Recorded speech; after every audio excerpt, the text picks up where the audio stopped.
bienvenue parmi les Digital Doers, le podcast de ceux qui font le e-commerce. Coproduit avec One-to-One Retail e-commerce Monaco, le rendez-vous incontournable pour tous les acteurs du marché, organisé par Comexposium. Je suis Cyril Duplessis et acteur du changement dans le digital depuis plus de 20 ans. Je donne ici la parole à ceux qui font notre écosystème, prestataires comme commerçants. L'idée est de comprendre le marché et de nous intéresser aux enjeux et aux perspectives du retail et de l'e-commerce en France. Nous recevons soit un retailer seul, soit un prestataire accompagné d'un retailer. Vous êtes de plus en plus nombreux à écouter les Digital Doers et je voulais vous remercier pour votre fidélité. N'oubliez pas de vous abonner et de voter 5 étoiles pour ce podcast. Vous pouvez même laisser un petit commentaire sympa, ça fait toujours plaisir. Bonne écoute à vous, toujours sans coupure.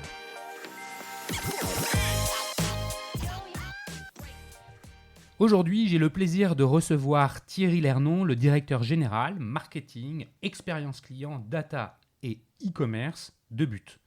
Thierry fait partie du club des personnalités influentes du e-commerce en France. Nous allons le voir, son parcours au sein de grandes enseignes et les projets qu'il y a développés lui autorisent une analyse et une prise de hauteur intéressante. Et c'est bien la raison pour laquelle nous allons échanger avec lui sur les enjeux et les perspectives marché du retail et du e-commerce. Et plus précisément, nous allons aborder 3 grands thèmes. En quoi le comportement des consommateurs a-t-il évolué post-Covid ?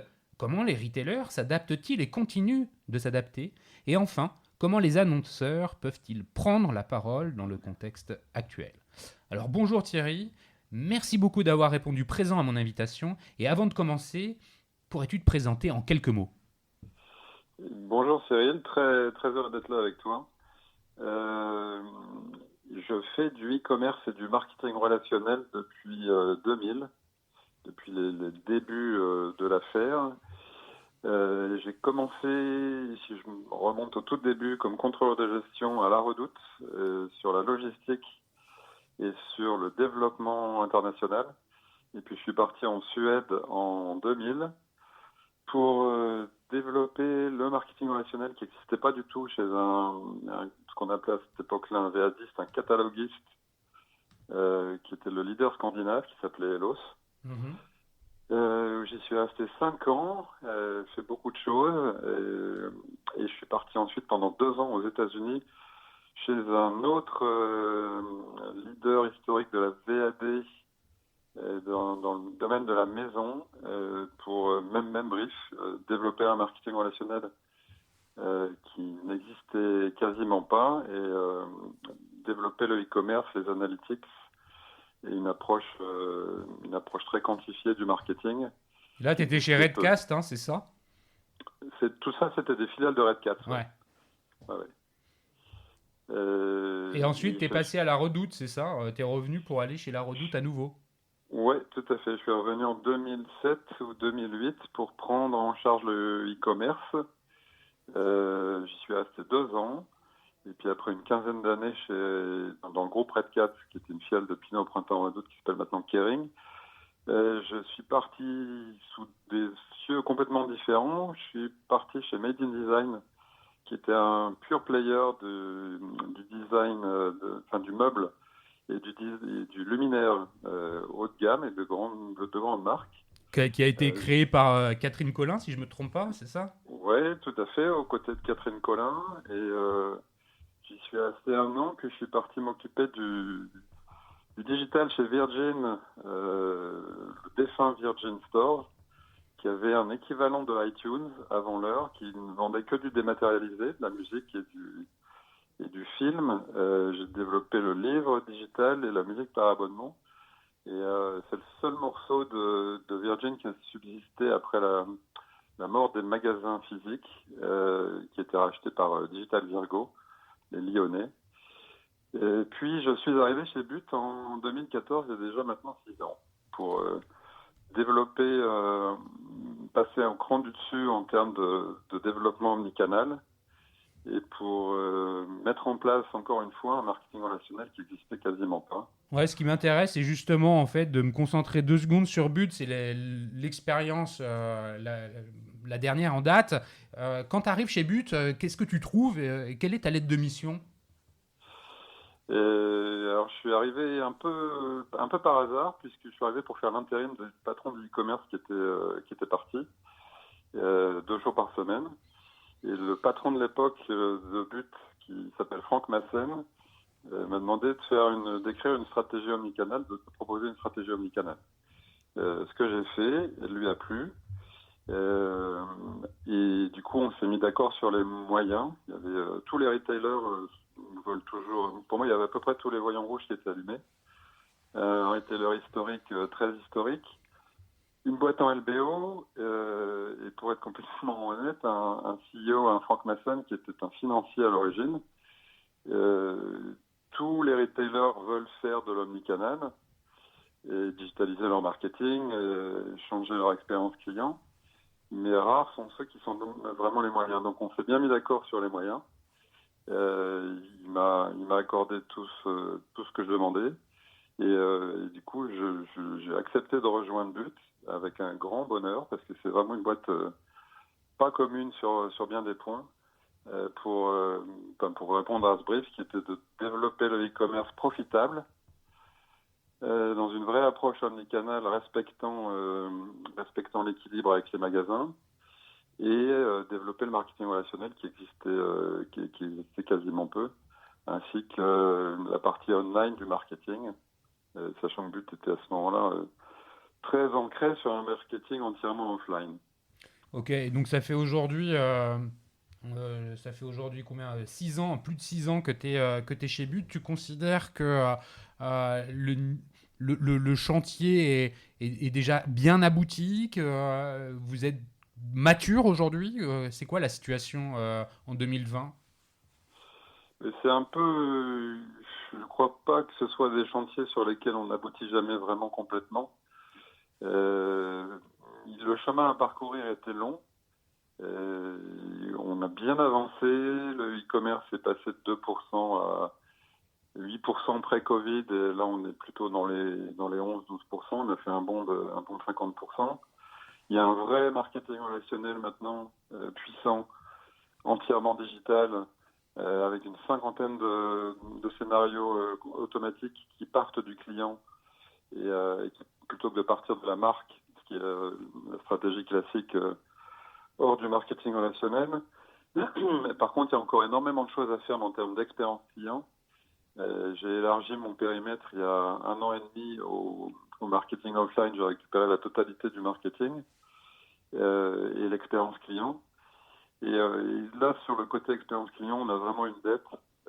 C'est une boîte qui a un système d'information qui est encore beaucoup à améliorer sur cette dimension omnicanal. Système d'information qui connaît très bien les magasins, mais pas forcément le client final. Il y a un siège, une supply, des systèmes centraux qui historiquement connaissent bien le magasin, et c'est le magasin qui connaît au niveau IT et au niveau flux de données, et aussi au niveau culture d'ailleurs, qui connaît le client final. D'accord. Donc le gros sujet, c'est d'adapter la supply chain, la logistique, et avec mes camarades de jeu du CODIR et l'IT, pour se donner les sous-jacents qui permettent de faire du bon omnicanal. Bon, merci pour ces précisions. Avant qu'on passe sur des sujets un peu plus macro, comment tu définis la proposition de valeur de But dans l'environnement concurrentiel qu'elle sien aujourd'hui en France? Et But, c'est un leader de l'offre meuble et déco, de l'équipement de la maison au sens meuble et déco, et un peu d'électro en France.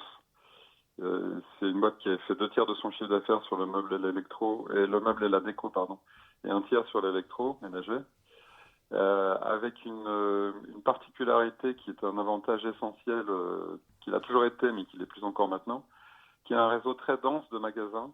C'est 310 magasins en France, très bien répartis, y compris dans des zones très rurales, alors que les autres gros concurrents, que ce soit en électro ou en meubles, sont plutôt dans les 200 magasins ou moins.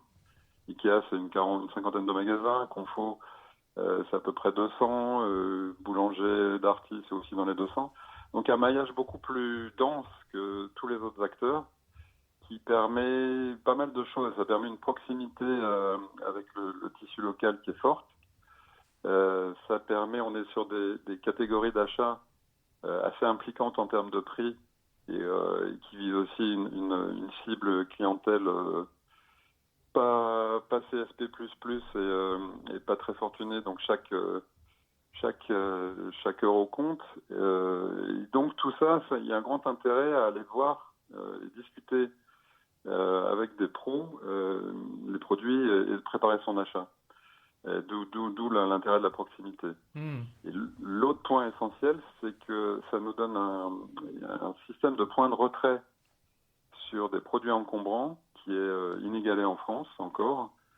Et sachant que le retrait en magasin, même pour de l'encombrant, c'est un peu une de mes grandes surprises par rapport à mes racines textiles d'origine, même pour de l'encombrant, le retrait en magasin est une vraie force. Parce que quand je veux, moi client, gratuit, dans le cas de but, y compris le week-end et y compris le soir. Et donc, énormément d'avantages par rapport à la livraison à domicile, qui est même très bien exécutée, soit compliquée, soit douloureuse. Surtout pour du hors gabarit, en fait, hein, qui est pas Ouais. qui est pas toujours simple. Ben justement, c'est une bonne transition vers le consommateur. La question, le premier thème on va évoquer, le consommateur post-Covid n'est plus tout à fait le même. Comment ses besoins ont-ils évolué? En quoi ses habitudes de consommation ont-elles changé? Qu'est-ce qui est conjoncturel? Qu'est-ce qui peut perdurer? Quel est ton point de vue par rapport à ce thème du consommateur? Alors, je crois qu'il faut un peu toujours se méfier des phénomènes de mode ou des grands coups balanciers à gauche et à droite. Les fondamentaux du consommateur, ils vont pas changer. C'est le prix, le choix, euh, la disponibilité, ce qui veut pouvoir dire beaucoup de choses, la disponibilité. Ça va pas changer.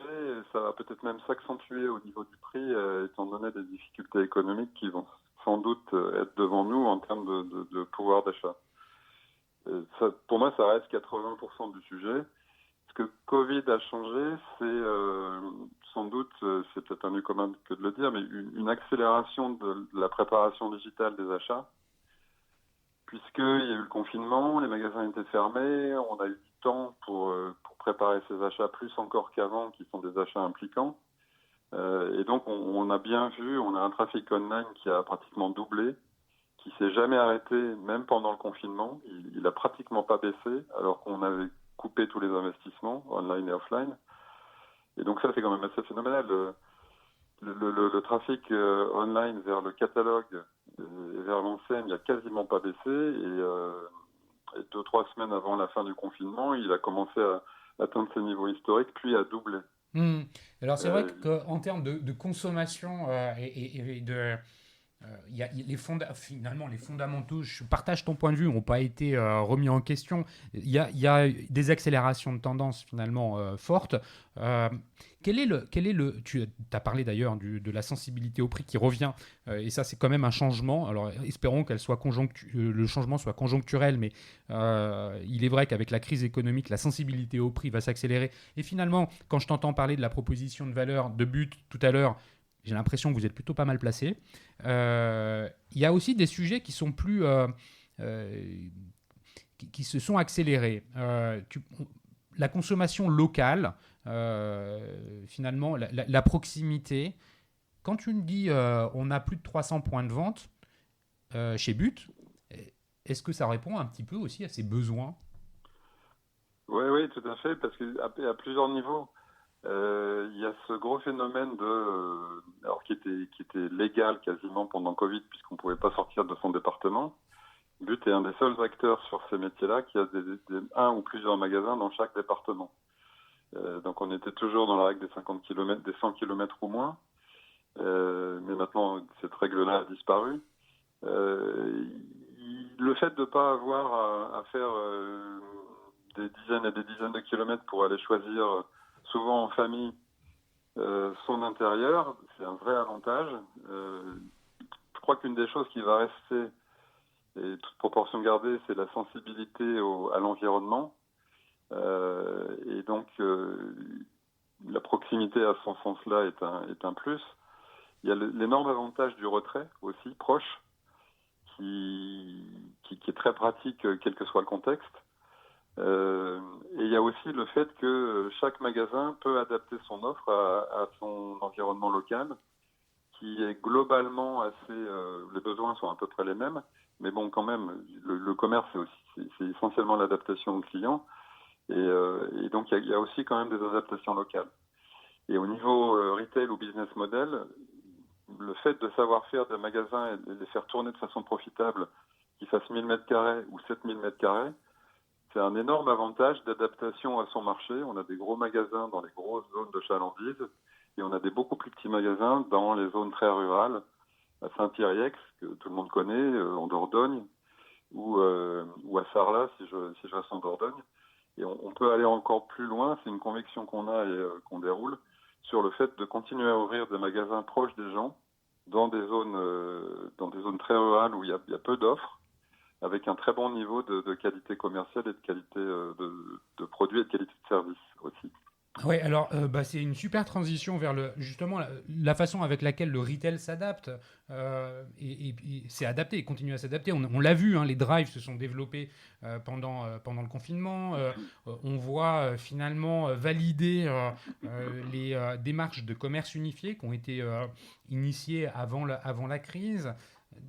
De manière plus générale, selon toi, quels sont ces enjeux, là tu as commencé à y répondre un petit peu, hein, de proximité, les enjeux de marché auxquels les retailers doivent répondre. Finalement, derrière cette question, quel est le rôle du point de vente à terme ? Est-ce qu'il est tout à fait le même ? Est-ce qu'il doit s'adapter ? Comment il peut vivre avec le canal digital ? Moi, je suis convaincu que les clients sont par nature très divers. Le même client peut avoir envie de ne pas aller en magasin et de tout faire en ligne à un instant T et de se faire livrer. Donc une expérience assez désincarnée. Et à d'autres moments, passer du temps en magasin, le plaisir de toucher les produits, d'essayer, d'avoir du conseil, de voir d'autres gens, enfin le plaisir de faire son shopping, c'est pas du tout contradictoire, mais c'est souvent le même client. L'enjeu et la grande difficulté, c'est de laisser le client au choix et d'avoir une bonne expérience en magasin comme en ligne, et aussi une bonne expérience et une troisième dimension, une bonne expérience seamless à travers les canaux, parce qu'on commence souvent son parcours soit en magasin, on le finit en ligne, soit en ligne, on le finit en magasin, soit on croise tout. On a des tas d'éléments qui nous montrent ça. Donc on gagne, à mon avis, si on a un réseau dense près des gens, près des clients, une bonne expérience en ligne, ce qui veut dire énormément de choses. Hein. Ça veut dire de la vitesse sur mobile, ça veut dire des contenus très riches, ça veut dire une unicité de prix pour une unicité aussi d'accès à tous les services, que ce soit les services de livraison, les services de financement, les services d'extension de garantie, le service après-vente aussi, et une qualité d'interaction avec le client qui soit bonne, que ce soit en magasin ou en ligne ou à distance, pour le dire autrement. Tout ça, c'est pas simple, c'est beaucoup de choses à aligner, mais moi je crois fondamentalement, c'est des gens d'Urbaine qui reviennent et qui sont peut-être en train de revenir un peu en ce moment sur le déclin des magasins. J'y crois absolument pas. C'est une force phénoménale que d'avoir des magasins, parce que y a du conseil, il y a du stock dispo immédiatement. On peut toucher un canapé, c'est quand même, ou un matelas ou un sommier et plein d'autres produits. C'est quand même vachement mieux si on peut s'asseoir dessus ou se coucher dessus que de l'acheter uniquement en regardant des photos et un prix. Il y a justement, un point de retrait. Le rôle, je partage ton point de vue. Finalement, je sais pas j'entends pas tant de commentaires selon lequel c'est le déclin du point de vente physique. Non, je pense je suis d'accord avec toi. Plus maintenant, c'était très fort il y a quelques années. Maintenant. Ouais, je pense que c'est assez intégré. Il y a finalement peut-être, tu parlais tout à l'heure de retour de balancier, c'est peut-être un retour de balancier et pour rééquilibrer les choses, et finalement le point de vente a toute sa place dans cette dimension omnicanale, hein, ce commerce unifié, Et c'est pour ça que on peut, à un moment ou un autre, légitimement poser la question, mais quel est le rôle du point de vente? Effectivement, est-ce qu'il va d'abord faire du showrooming? Est-ce que ça va être un point conseil? Et on peut aussi poser la question sur son rôle dans la supply chain. On parlait de local, hein, dans quelle mesure finalement c'est les stocks répartis dans le réseau qui vont servir la supply. C'est quoi le mode de fonctionnement chez vous? Mais le levier est énorme si on arrive à faire du magasin tout ça, c'est-à-dire un point de conseil, un point où on voit les produits, alors pas forcément tous les produits physiquement d'ailleurs, mais un point où ça peut être aussi un point où il y a des grands écrans qui permettent aux vendeurs, dans un petit magasin, de bien montrer et bien mettre en valeur des produits qui ne sont pas physiquement dans le magasin, mais qui peuvent, à la main du vendeur, prendre un sens nouveau et être montrés en beaucoup plus grand que sur un écran de smartphone, par exemple. Ouais, une immersion virtuelle, quoi, en quelque sorte. Ouais, c'est une des dimensions. Mais l'autre grosse dimension qui est la plus puissante, on le voit tous les jours, c'est une dimension logistique et une dimension de fluidité de produit. Parce que du stock en magasin, ce qui est le cas de chez But, c'est de la livraison 2 heures, y compris sur de l'encombrant, le soir même, 18-22 heures, dans toutes les grandes villes de France. Ça, vous pouvez le faire que si vous avez du stock proche des grandes villes. Et avec une vingtaine de magasins en région parisienne, par exemple, pour prendre que cet exemple-là, on peut le faire. C'est un vrai service. Hein. Les gens, ils préfèrent être livrés le soir quand ils sont chez eux plutôt que de poser une demi-journée à attendre leurs produits. Et on voit très bien qu'il y a une prime à l'immédiateté qui est extrême. On pourrait se dire, quand j'achète un canapé, j'attends 4-5 jours. Si j'achète le lundi, je vais prendre le vendredi soir pour me le faire livrer. Non, dans une immense majorité des cas, les gens choisissent le soir même ou le lendemain soir. Donc il y a toujours cette prime à l'immédiateté qui est une force.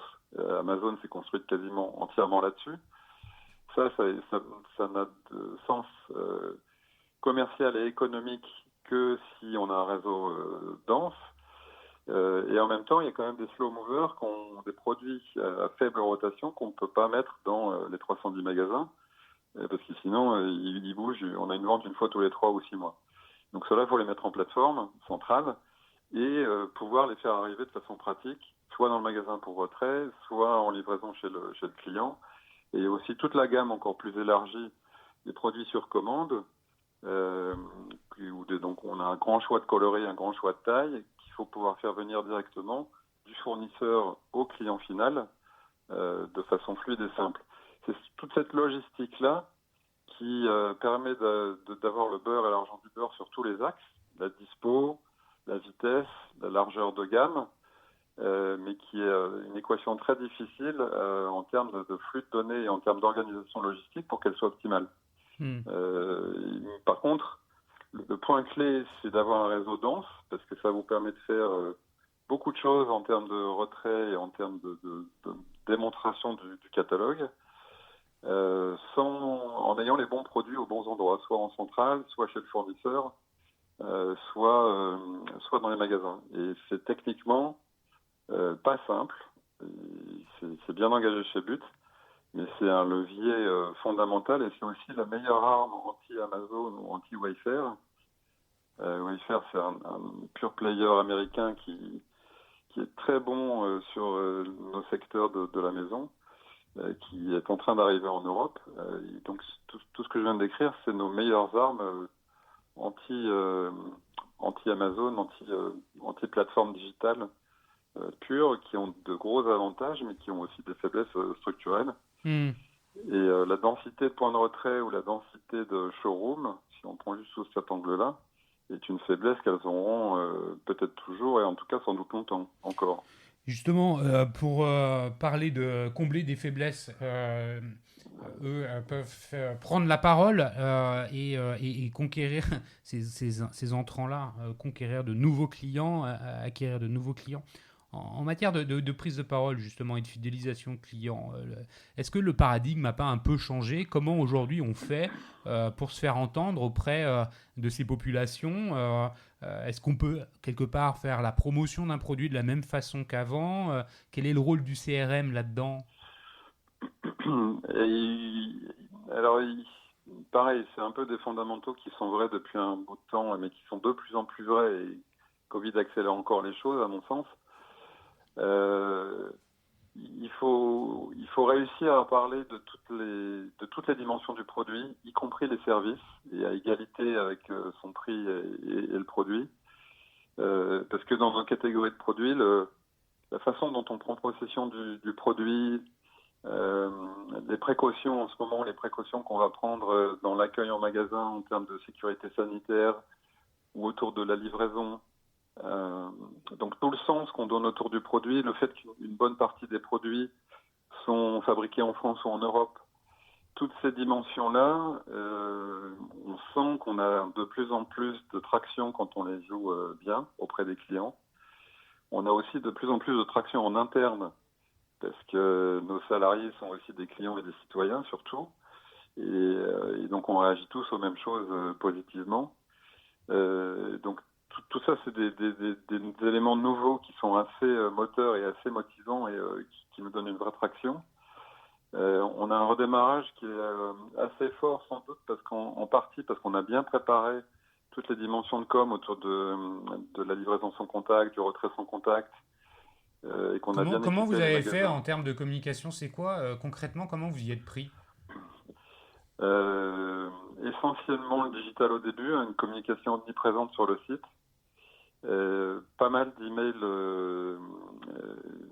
Et on a adapté tous les emails de tous les scénarios relationnels pour inclure des dimensions de réassurance sur le sans contact, que ce soit en livraison, en retrait ou en accueil magasin aussi.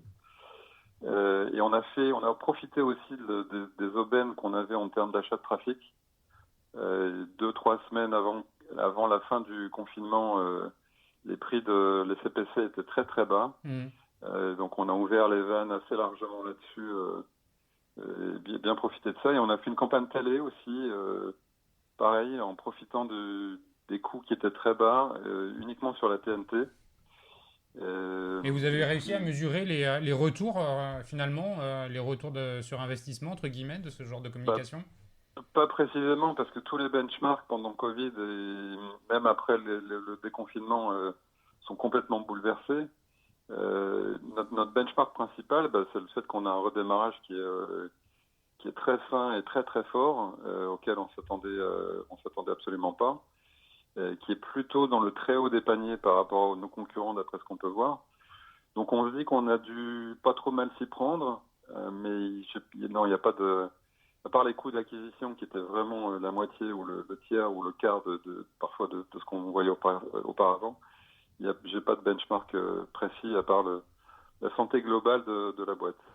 Tu as en charge la data, et c'est sur cette dernier axe que je voudrais un peu conclure. Qu'est-ce que tu observes? Est-ce qu'il y a beaucoup de repeat business? Est-ce que il y a les clients qui ont finalement les catégories qui ont changé?